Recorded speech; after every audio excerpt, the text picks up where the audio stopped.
La guerre de position demande à ces hommes de composer avec de nouvelles formes de vie particulièrement difficiles. La première difficulté à laquelle ils doivent se confronter est le manque de sommeil.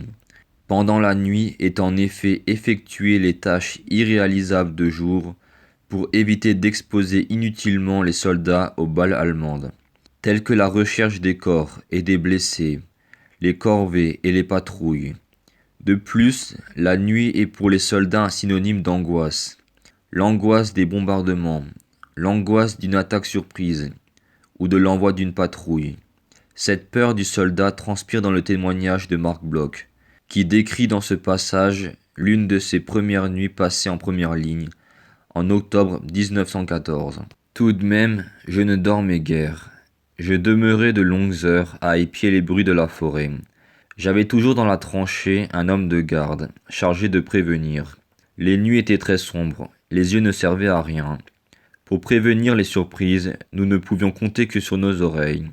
J'ai appris à discerner les sons qui composent le grand murmure nocturne, le tap-tap des gouttes de pluie sur le feuillage, si semblable au rythme de pas lointains, le froissement un peu métallique des feuilles, très sèches, tombant sur le sol déjà jonché, que les hommes prirent tant de fois pour le choc d'un chargeur introduit dans une culasse allemande. Le sommeil perdu la nuit est difficilement récupérable la journée, à cause des bombardements qui pilonnent les positions françaises, comme l'explique Mornay. Les Boches bombardent la tranchée pendant 2 heures, ou 3, ou 4, et l'on dort mal sous une toile de tente, ou une tôle ondulée, quelle que soit l'accoutumance lorsqu'il pleut des 105 ou 150. Dans ce contexte, le repos est toujours instable et de courte durée, l'instinct du soldat maintenant sa vigilance en éveil, malgré que l'esprit, lui, s'octroie un instant de calme. Le moindre bruit s'ensuit de sursaut, comme l'explique Fernand Taillades. Je couchais à côté de mon camarade, quand dans la nuit, il me semble entendre la mitrailleuse. Je l'éveille, et je pus constater que c'était le portail qui grinçait, faute de ne pas être graissé. Nous étions tellement accablés de fatigue que la moindre des choses qu'on entendait, il nous semblait que c'était la mitrailleuse. Au début, les abris ne sont que des trous creusés dans le mur du côté ennemi. À l'intérieur, les soldats ont que l'espace suffisant pour mettre leur tête et leur ventre. Les jambes entrent comme elles peuvent, retenues par une planche. C'est la niche à chien. D'autres tiennent à 3, assis, raides, les genoux collés comme des statues égyptiennes, dans une excavation dont les lignes rappellent la caisse à savon ou le wagon de marchandises. C'est le train de plaisir, comme le rapporte Paul Cazin. Plus tard, les soldats, pour davantage de sûreté, préféreront s'enterrer dans le sol, comme décrit par Pierre Dominique. On descend de 8 à 10 marches. On se trouve alors dans un réduit noir, bas de plafond, avec de la paille sur le sol, pas toujours. Ça sent la terre et le renfermer. Parfois, quand le sol est crayeux, l'abri est froid, suintant. Aux parois, des piquets plantés profondément permettent d'accrocher les fusils, les fourniments. Quand les obus tombent tout près, l'abri sonne comme un tambour. Un peu de terre se détache du plafond boisé et vous tombe dessus. Si le canon se tait, on est plongé dans un silence de cave. Humide ce trou, très humide, et bien entendu des poux. Vers février 1917, le confort des abris tend à s'améliorer quelque peu, comme le décrit Frédéric Charignon. Voilà la description de cette petite cagnat que nous trouvions si confortable, en comparaison des taudis que nous avions occupés jusque-là. Petite pièce, en rentrant, où nous mettons nos fusils et nos provisions de bois, que nous renouvelons tous les soirs. Ouverture à gauche, c'est la grande pièce. Au fond à gauche, c'est la cheminée. À droite, en rentrant, nos sacs, nos musettes, nos bidons. Au fond, à la suite, notre couchette de paille, nos pieds touchant presque le foyer. Tout cela est creusé dans la terre, recouvert de branchages, paille et terre. Les poutres sont fortes. Nous sommes, tout au moins, à l'abri des éclats d'obus. À l'ouverture, pas de porte. Nous mettons une toile de tente, que nous relevons le jour, car nous n'avons pas de fenêtre. Sur le manteau de la cheminée, nous avons une bougie, que nous allumons dans les grandes occasions. Nous nous servons d'ordinaire de la veilleuse. C'est une boîte de sardines où croupit un peu de mauvaise huile. Nous avons fait une mèche du coton. À noter que le chauffage et l'éclairage posent toujours problème. Néanmoins, quel que soit le degré de confort qu'atteindra les abris français, là encore ils ne rivaliseront pas avec les tranchées allemandes, qui, pour reprendre les mots de Jacques Meyer, sont faites de tranchées profondes et d'abris sûrs, parfois de tunnels et toujours protégés par une grande épaisseur de barbelés. C'est pourquoi la joie des combattants, lorsque l'occasion de rejoindre l'arrière se présentait, devait être immense, comme ça se ressent dans le témoignage d'Albert Thierry, qui rejoint le repos le 19 février 1915. Sommeil comme des pierres, et ce matin je me brosse. Quelle entreprise! Je fais ma toilette au ruisseau, puis celle de mon fusil, qui ne voulait plus fonctionner, étant enduit et tout rempli de terre. Les cantonnements, de village à l'arrière, sont aussi pour certains soldats l'occasion de se débarbouiller, de se laver, puisque dans les tranchées, comme le confesse Albert Thierry, personne ne se lave, ni ne se peigne, ni ne se rase, ni ne se recoue, ni ne se brosse. On veille, on tape du pied, on mange et on dort. Et à Léon Villermoz d'ajouter: nous restons 3 jours à Vic, qui sont employés à nous nettoyer et à nous laver. Nous en avons grand besoin, car nous sommes pleins de boue, et quelques-uns commencent à s'apercevoir que s'ils n'ont pas eu les boches, ils ont conquis les totaux, qui ne sont rien moins bien qu'agréables à posséder. Le terrible manque d'hygiène sur le front aboutit en effet à la prolifération de poux. Ceux-ci, comme le rapporte Joseph Ischer, se plaisaient le long des coutures des pantalons. Lorsqu'il faisait bon, sur le coup de midi, on se mettait à poil, et on leur faisait la chasse, soit avec le briquet, soit à l'aide d'épingles. On en faisait des brochettes, on appelait ces locataires les totos, auxquels il faut ajouter les rats, les puces, qui vont nous faire la guerre, comme l'avoue Louis Chaléa, dans une lettre écrite à sa femme. Néanmoins, la boue représente l'ennemi ultime des soldats, celle qui leur a donné l'impression de perdre toute humanité. Les poilus l'appelaient de tous les noms, mais ces noms, plus ou moins sonores, recouvraient la même marchandise. La boue, c'était la mélasse, la gadoue, la gadouille, la mouscaille. Les boyaux ne sont plus que des cloaques, où l'eau et l'urine se mélangent. La tranchée n'est plus qu'un ruban d'eau, elle s'éboule derrière vous, quand vous avez passé, avec un glissement mou, et nous sommes nous-mêmes métamorphosés en statues de glaise, avec de la boue, jusque dans la bouche. La poésie populaire, quant à elle, décrit avec force la boue qui glisse, la boue qui coule, la boue qui grimpe, la boue qui coule, qui tombe d'en haut, qui remonte d'en bas, la boue à plein bord, où qu'on rentre, jusqu'aux genoux, souvent jusqu'au ventre. À vous agrippe, à vous accroche. On en a jusque dans ses poches, on en mange jusque sur son pain. La boue ventouse, la boue vampire, qui vous engoule, qui vous aspire. La boue a donc fortement compliqué la vie des soldats. Mais ce n'est pas là son unique défaut, car en plus de se répandre partout, elle constitue l'habitat de tout un tas d'animaux nuisibles. Les premiers d'entre eux sont les rats, qui grouillaient partout, qui dévoraient les boules de pain et les victuailles si on négligeait de les pendre à un fil de fer, et qui vous réveillaient parfois en pleine nuit en courant de toutes ses pattes sur votre visage, raconte René Arnaud. Mais pour Jacques Meyer, le principal défaut de ces rongeurs est qu'ils se régalent de la chair des cadavres. Sur ce point, René Naegelen nous en donne un avant-goût, dans son livre Les Suppliciés, quand il écrit « Sur tout le front de la butte de Souhain, depuis septembre 1915, les fantassins fauchés par les mitrailleuses gisent étendus face contre terre, alignés comme à la manœuvre. La pluie sur eux tombe, inexorable, et les balles cassent les os blanchis. Un soir, Jacques, en patrouille, a vu sous leur capote déteinte des rats s'enfuir, des rats énormes, gras de viande humaine. Le cœur battant, il rampait vers un mort. Le casque avait roulé.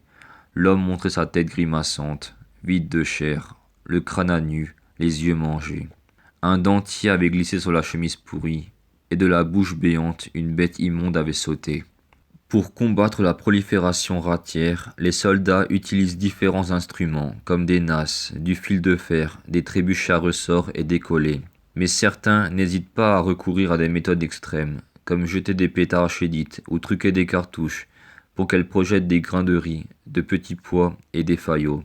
Malgré tout, le nombre de ces bestioles ne cesse de croître en 18 mois, au point qu'en 1916, ils organisent une véritable chasse aux rats. Les rats ne sont pas les seuls mammifères à tenir compagnie aux soldats. Les taupes aussi font acte de présence. Leurs cadavres sont retrouvés au matin dans les boyaux. Parfois, elles tombent bien vivantes de la terre du parapet dans la fosse aux boyaux. Mais leur manque d'agilité à se redresser sur leurs pattes ou leur lenteur à s'enfoncer sous terre en font des proies vulnérables sous les pieds revanchards des soldats, qui les écrasent sans une once de pitié. L'un d'entre eux, appelé taupier, est même chargé de retirer les cadavres et de les enterrer. Dans cet enfer, les hommes ont essayé de rétablir un semblant de normalité, d'humanité. Les journées des soldats sont divisées en deux parties. D'un côté, il y a les tâches imposées par l'armée, qui sont collectives, et de l'autre, le temps libre, qu'écoulent les soldats dans les bavardages et les moments de rigolade avec leurs camarades, dans l'écriture aussi et dans la création artistique, autant de recours employés à extérioriser leurs souffrances et cacher leur misère psychologique. Parmi les tâches imposées par l'armée, on retrouve les coups de main. En effet, l'inefficacité de certains postes d'écoute dans le repérage des positions ennemies nécessitait l'envoi de petits groupes d'hommes chargés de rapporter des indices, l'idéal étant de ramener des prisonniers, et dans le cas échéant des pattes d'épaule, sur lesquelles sont inscrits le numéro du régiment ou des papiers. Ces hommes qui composent les groupes ou corps francs et qui sont dirigés par un officier très culotté sont tous des volontaires attirés par l'appât du gain, puisque des primes pouvaient leur être versées, par l'aventure, mais aussi par des avantages non négligeables, comme la dispensation de corvées, la gloire et les distinctions personnelles. D'ailleurs, au sein des rangs, ils sont réputés pour être un corps fermé, et un but de leurs exploits, pour reprendre les mots de Jacques Meyer. Quand les distances entre les lignes sont plus grandes, on envoie des patrouilles. Celles-ci sont constituées de 4 à 10 hommes, et d'un sous-officier, ou d'un caporal, ou bien dans les cas importants, d'un officier. Leur mission est de s'informer du tracé des lignes adverses, de l'avancée de leurs travaux, de leur armement, de repérer quels sont les bons endroits où cisailler les barbelés pour engager une attaque, mais aussi de découvrir les positions des patrouilles ennemies, s'ils ne tombent pas dessus. Moins risqués, ce sont les corvées et les travaux.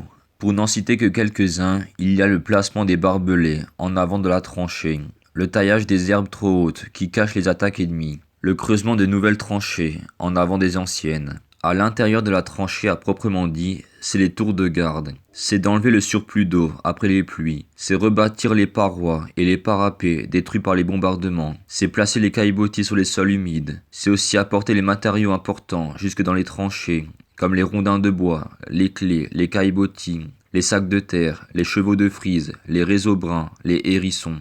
Lorsque les soldats sont libérés de leurs devoirs, ils s'en retournent à leurs occupations. La première était pour certains de se laver, même s'il faut tenir compte que la propreté est le cadet du souci des combattants, venant bien derrière le fait de manger, de boire, de dormir, et que dans les tranchées l'eau manque terriblement.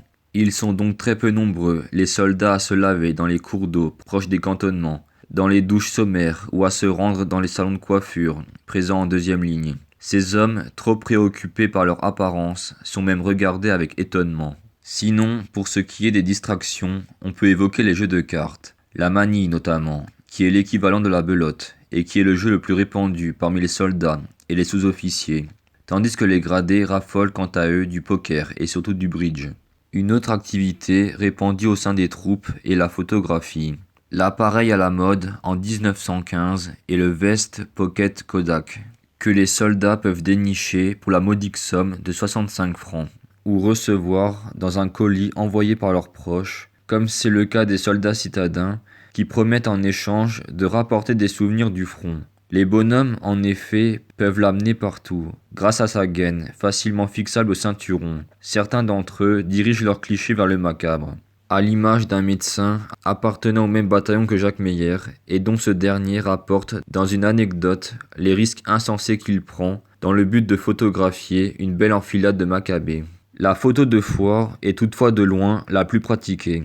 Celle-ci consiste à tirer le portrait d'un soldat aux côtés d'un instrument typique du champ de bataille. Par exemple, le caporal Chenoux, un avocat de profession, photographie après les combats d'Artois de 1915 un groupe d'hommes autour d'un canon allemand. Ce goût prononcé pour les souvenirs de guerre aboutit pour beaucoup à la création d'une collection. Deux confrères des médecins Huot et Voivenel, par exemple, étaient des amateurs de fusées d'obus. comme nous l'explique Paul Vaillant-Couturier. Il faisait partie de ces gens qui souvent se font sauter, et avec eux leurs copains. On leur présentait les fusées nouvelles, qu'ils démontaient avec une rare habileté. L'un d'eux perdit 2 doigts, et n'en continua pas moins à palper et opérer ses dangereux amis. Aux fusées d'obus, l'attrait de ces collectionneurs vont aussi au fusil Mauser, le fusil allemand de l'époque, le revolver Parabellum, les couteaux-scies, les casques, les aigles impériales, les ceinturons avec la devise Gott mit uns, les pattes d'épaule.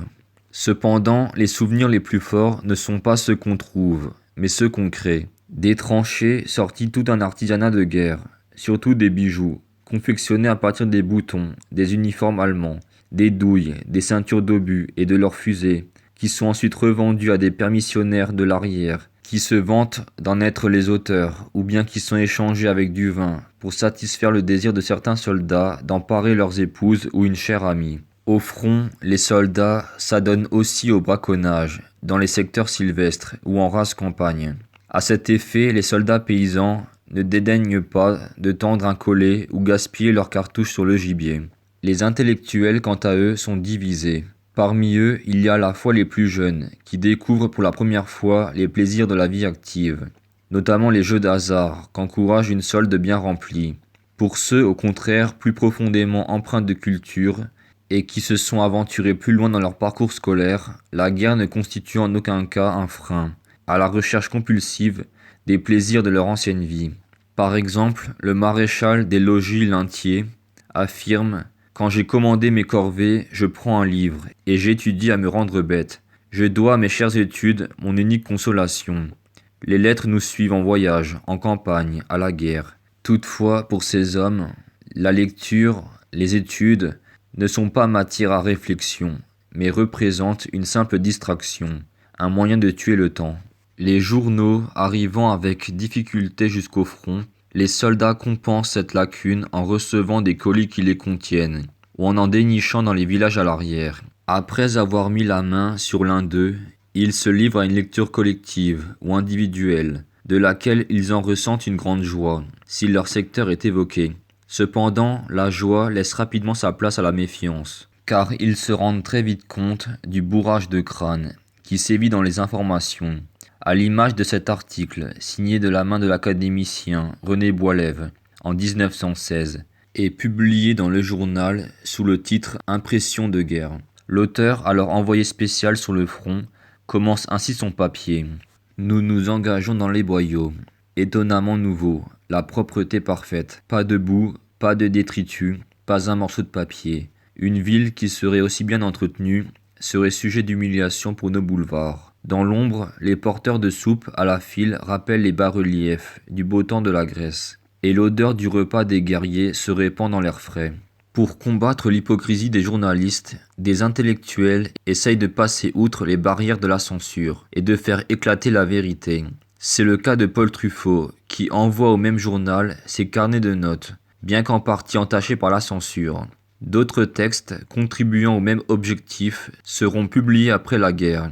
On peut citer parmi eux les carnets de guerre de Henri Barbus, publié en 1965, ou encore le roman Les Croix de bois, écrit par Roland Dorgelès, et publié en 1919, duquel il y eut une superbe adaptation cinématographique et bien d'autres documents encore. Dans les tranchées, l'écriture est pratiquée de tous. Les soldats ne font que cela. Ils écrivent du matin au soir et souvent du soir au matin. Les lettres arrivent à flot, et des paquets et des colis, nous dit Paul Cazin. Si certains écrivent en effet pour faire entendre la vérité, le plus grand nombre se servent de l'écriture pour garder un contact avec l'arrière, recevoir des nouvelles, rassurer leurs proches et surtout ne pas être oubliés. Toutefois, il est difficile d'exprimer avec franchise les horreurs de la guerre. Certains ont essayé de contourner le système, comme on l'a vu, mais la censure qui caviarde les lettres, en supprimant des passages, rend difficile toute révélation. De même que pour éviter d'inquiéter leur famille, ou parce qu'ils ne sont pas crus par eux, des soldats préfèrent se raviser et ne rien avouer, ou alors donner de la guerre une image d'Épinal. L'immobilisation des soldats dans les tranchées et la conscience de l'échec répété des assauts aboutit à l'émergence dans l'esprit des soldats d'une pensée toute particulière, celle d'une guerre interminable, comme le résume merveilleusement bien René Gustave Nobécourt. Au premier hiver, on se disait, à la fin du prochain été, on rentrerait chez soi. Un deuxième hiver, sans blague. Un troisième hiver, mais vous êtes fous. Un quatrième hiver, ce n'est pas possible. Le temps passait, quel temps. La guerre durait, quelle guerre. On supportait tout, non sans se plaindre. Cette pensée est également relayée par Georges Gaudy dans son Trou d'obus à Verdun. Quand il écrit « Chacun enfoncé dans son gîte, médité, replié sur lui-même ». Pour tous, c'était la même pensée, l'éternelle obsession du soldat. Quand cela finira-t-il? Quand cesserons-nous d'être ces bêtes traquées? Dans la paix revenue, quand pourrons-nous, comme les autres hommes, avoir notre place libre au soleil? De cette pensée est né un scepticisme que les soldats essayent de combattre en minimisant les forces adverses. Par exemple, on se persuade que l'ennemi manque de munitions, alors que la pénurie touche son propre camp. Ou bien, quand on constate qu'un obus atterrit près de soi, refuse d'éclater, on affirme qu'il ne vaut rien. D'autres enferment leur esprit dans un fatalisme invétéré. À ce propos, Gabriel Chevalier dit « Je vis comme une bête qui a faim, qui est fatiguée. Je comprends cette sorte de fatalisme auquel s'abandonnent mes camarades dans cette guerre sans fantaisie, cette guerre de factionnaires et de terrassiers, où l'on ne se défend pas, où l'on attend l'obus aveugle. Je comprends qu'ils aient renoncé à se poser des questions. Au fatalisme d'une guerre trop longue, certains interposent entre eux et la mort omniprésente et immédiate, une insensibilité, une indifférence et une résignation. C'est le cas de Paul Cazin, qui dit « Si avec la misère de sa vie quotidienne, le troupier n'avait pas sa belle indifférence, il n'aurait qu'à s'asseoir dans un trou et crever tout de suite. » Le même ajoute « On s'en va content de sa chance, triste du malheur d'autrui. » Mais peu à peu, et même assez vite, la disparition des autres laisse moins en moins de traces. L'insensibilité, qui n'est pourtant pas manque de sensibilité, gagne la partie, par excès de sensation, excès dans l'intensité et dans le nombre. La continuité et la violence de l'horreur finissent par lasser notre capacité de sentir, si bien qu'on s'y habitue, et qu'on s'étonne un jour d'y rester indifférent. Bien plus, les mêmes hommes qui, spectateurs à l'abri, ressentiraient vivement la perte de tant de jeunes vies, trouvent dans l'imminence et la similitude des périls une occasion de dureté. J'imagine que, sous la Révolution, les derniers de la fournée devaient rester peu sensibles au supplice de ceux qui les précédaient. Mais il ne faut pas tomber dans l'excès inverse, en pensant que la guerre les a transformés en machines insensibles, incapables de ressentir la moindre émotion. S'ils essayent de rester indifférents devant la mortalité de masse, ou devant la mort d'un inconnu, le décès d'un camarade proche ou du copain, au contraire, constitue une perte terrible, qu'ils n'oublieront jamais, et à la nouvelle de laquelle ils s'exclament « pauvre vieux ». Le point positif de la guerre, c'est qu'elle permit d'annuler, du moins de suspendre, les rivalités qu'il pouvait y avoir entre personnes issues de milieux sociaux différents, comme le résume Gabriel Tristan Franconi. Avant la guerre, un tel affichait un certain mépris de citadin à l'égard du paysan. L'attitude des gens de la terre sous la mitraille, leur ténacité dans l'effort les lui fit admirer. Il se sentit le frère de ses compagnons. Ceux-ci, par réciprocité, chassèrent de leur cœur la haine jalouse qu'ils portaient jadis à l'intellectuel. Elle contribue aussi à nouer des amitiés sincères. Celles-ci émergent plus facilement au sein des escouades, par le biais de l'entraide, que favorisent les tâches diverses, auxquelles doivent se confronter des soldats inhabitués. C'est le cas des intellectuels, inexpérimentés dans les travaux de la terre, chose plus parlant aux paysans, comme le montre l'anecdote suivante de Pierre Paraphe, un licencié en lettres et docteur en droit en 1914. Comme je m'efforçais vainement de creuser un étroit boyau pour relier la tranchée de tir au petit poste, le sergent qui commandait la corvée me dit affectueusement en me désignant en camarade « Donne-y ta pioche, mon fils, tu pourrais continuer comme ça jusqu'à la Saint-Glinglin.